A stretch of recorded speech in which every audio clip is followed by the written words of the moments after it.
retired military officer battling post-traumatic stress says taking the illegal party drug known as ecstasy saved his life. Magic mushrooms could hold a cure for depression. LSD can have a positive influence on people who suffer from anxiety. Ibogaine may have a similar effect combating alcohol abuse. If you think LSD and other psychedelic drugs are dangerous and have no place in our society, then everything you know is wrong.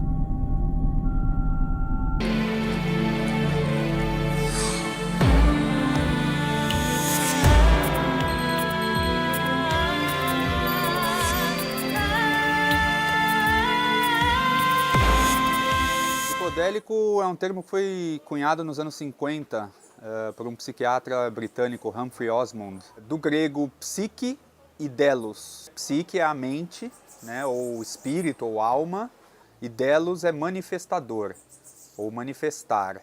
Então, psicodélico é aquilo que manifesta a mente, manifesta a alma, o espírito. Esse termo psicodélico vem muito do movimento de contracultura da década de 60. E ele foi muito utilizado para nomear drogas do tipo alucinógenos, como LSD, que é o ácido lisérgico. Tem a psilocibina, que é encontrada nos chamados cogumelos mágicos. A mescalina, que vem de um cacto da América Central. Tem a NN-dimetiltriptamina, ou DMT, que é encontrada em centenas de plantas, que existe naturalmente no ser humano, em outros mamíferos, e que é parte importante da ayahuasca. Ou seja, tem uma classe enorme de drogas, eu citei só os mais conhecidos, os principais, que provocam estados alterados de consciência, onde as pessoas teriam percepções, vamos dizer assim, de aspectos da sua própria personalidade ou do meio ambiente que não são tão nítidos quando a pessoa não está sob efeito da droga. Eles têm efeitos muito fortes, né, sobre a consciência. Alguns descrevem como expansão da consciência, as pessoas sentem mais, as pessoas pensam mais, elas têm alteração da percepção de espaço, da percepção de tempo. Você vai ver as cores mais intensas, os sons de uma forma muito mais intensa. De olhos fechados, em geral, enxergam mandalas, caleidoscópios, cenas complexas, visualizam memórias, conseguem enxergar com clareza os processos imaginativos. É como se você vai ampliando a sua consciência e você vai percebendo mais de você mesmo, do mundo. Então muitas vezes são sensações tão intensas que é muito difícil você fazer uma descrição que não seja metafórica. Então você pode falar coisas como sentimento oceânico, uma sensação cósmica, de fusão com o universo.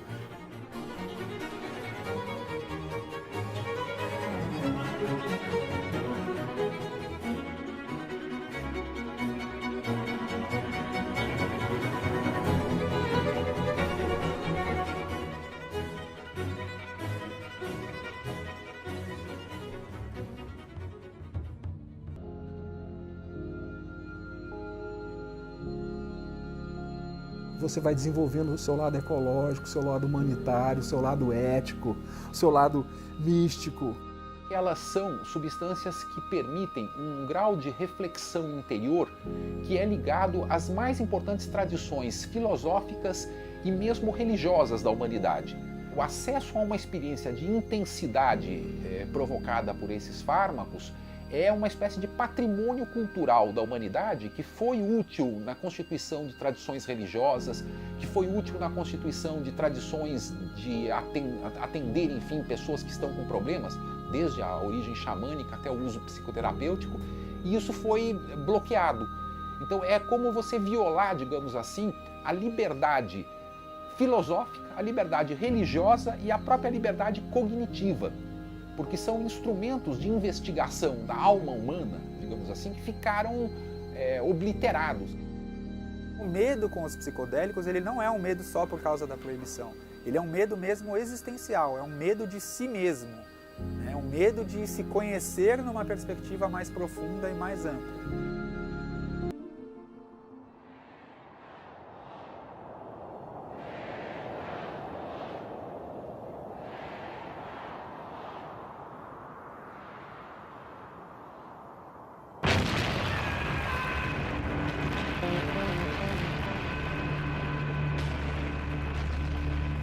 A utilização, digamos, psicoterapêutica, ela não é apenas nesse sentido limitado de você resolver uma angústia ou um problema que a pessoa tem. Uma pessoa que, vamos dizer assim, está engessado pelo sistema e ele tem uma alternativa a ter uma nova percepção da sua realidade através do uso de uma substância psicoativa, ele vai contestar o seu meio ambiente. Isso é algo que o Reich já falava no começo do século XX. Ele tem um livro que é fantástico, chama Escuta Zé Ninguém, que é o quanto que o Estado tem um aparato de fazer com que o indivíduo se comporte como um cordeirinho. Uma experiência psicodélica faz com que o indivíduo questione, inclusive, sua posição de cordeirinho.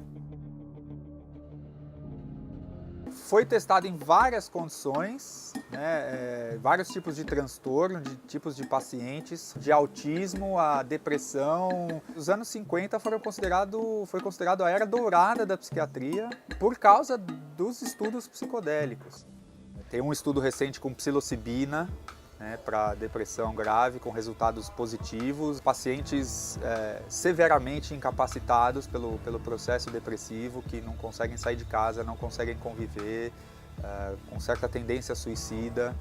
Pacientes dessas condições psiquiátricas, como depressão, estresse pós-traumático, transtorno obsessivo-compulsivo, eles apresentam um padrão de comportamento, de pensamento que é vicioso e repetitivo. Isso acontece também no obsessivo-compulsivo, na dependência de drogas, que a droga não é o único problema da dependência de drogas. A gente está percebendo cada vez mais que a dependência de drogas é uma tentativa desesperada de automedicação, e a alteração dessa função cerebral, ela vem acompanhada de novos sentimentos, novas ideias, e eles estão aprendendo através da própria experiência como se sentir diferente, como se relacionar diferente com o mundo. Esse estado alterado de consciência conferido pela substância, ela permite o acesso ao quê? A aspectos que não estão evidentes na sua vida, aspectos que a gente chama de inconscientes. Quando a gente entra em outro nível de consciência, emergem tantas experiências no momento, que às vezes são memórias de coisas passadas, às vezes traumas que vêm, que você precisa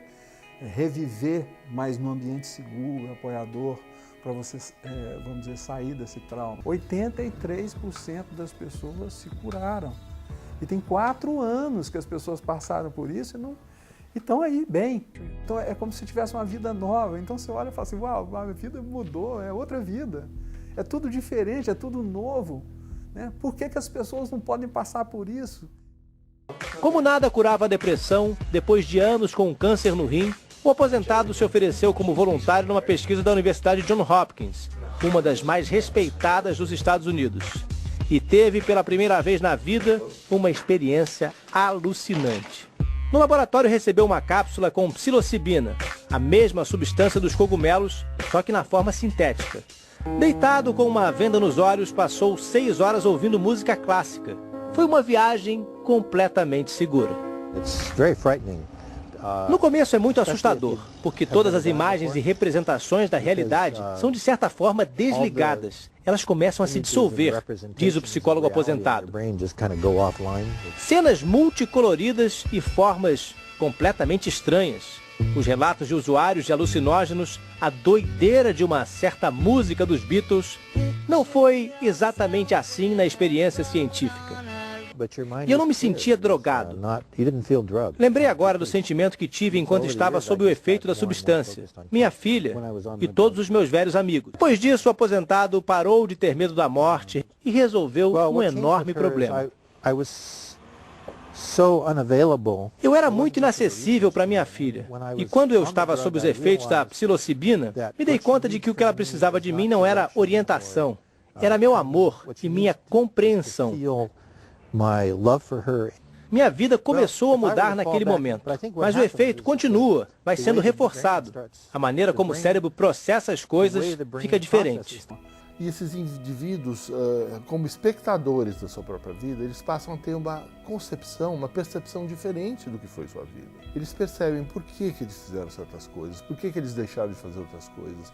Ou seja, é como se eles encontrassem, a partir daquela experiência, daquela vivência, um sentido diferente na sua vida. Agora, a grande restrição do ponto de vista do uso comercial é que é uma substância que não tem uma possibilidade de uso repetido de forma contínua Então não é como outras drogas de uso contínuo que são as ideais para qualquer indústria, enfim, que elas são usadas às vezes até diariamente. É uma droga que muitas vezes pode ser usada uma vez por ano, ou o sujeito usa uma única vez numa sessão e nunca mais vai repetir. A guerra às drogas fez uma lavagem cerebral na população e os médicos também são parte da população.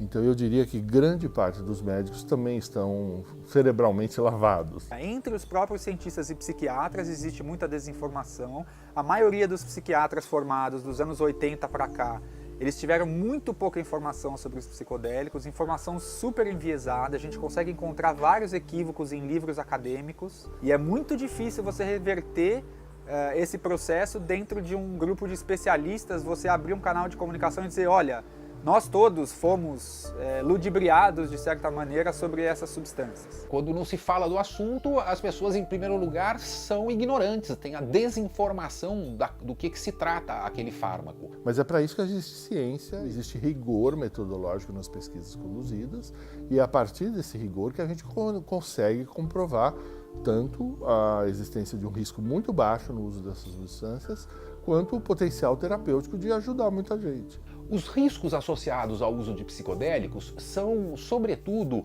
do ponto de vista contextual. Do ponto de vista da toxicidade, é praticamente nula. O maior risco é o indivíduo que não está suficientemente advertido ou não está em condições de segurança e toma LSD.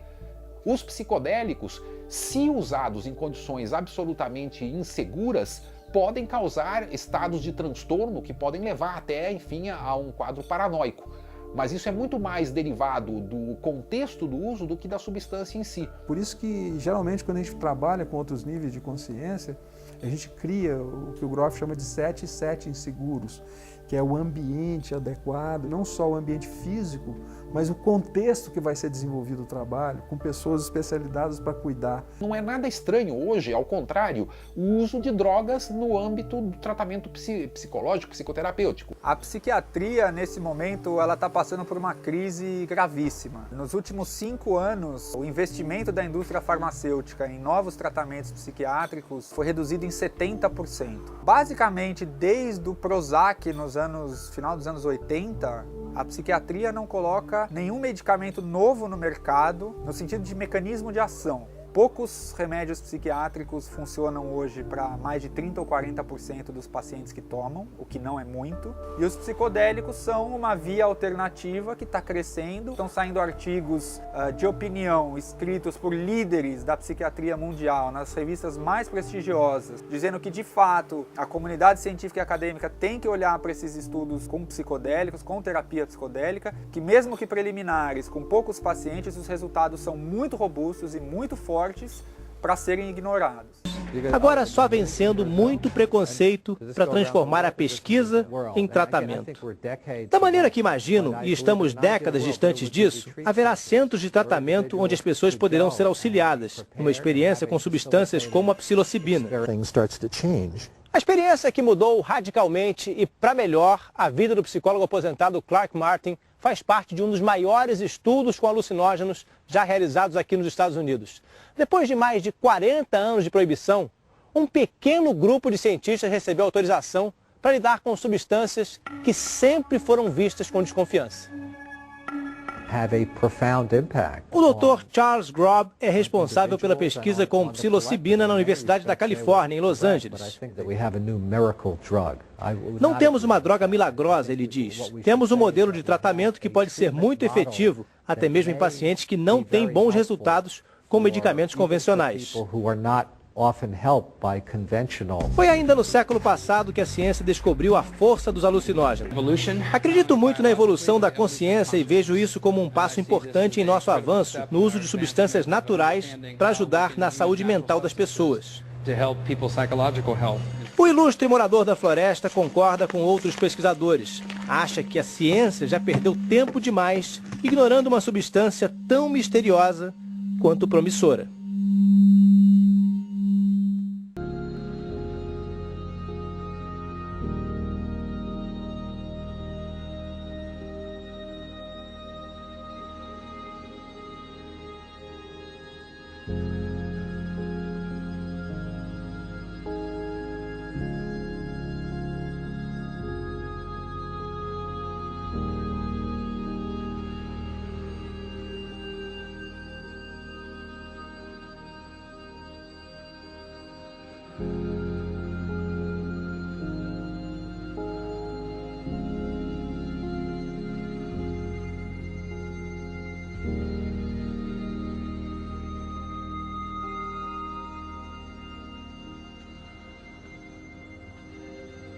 Brasil.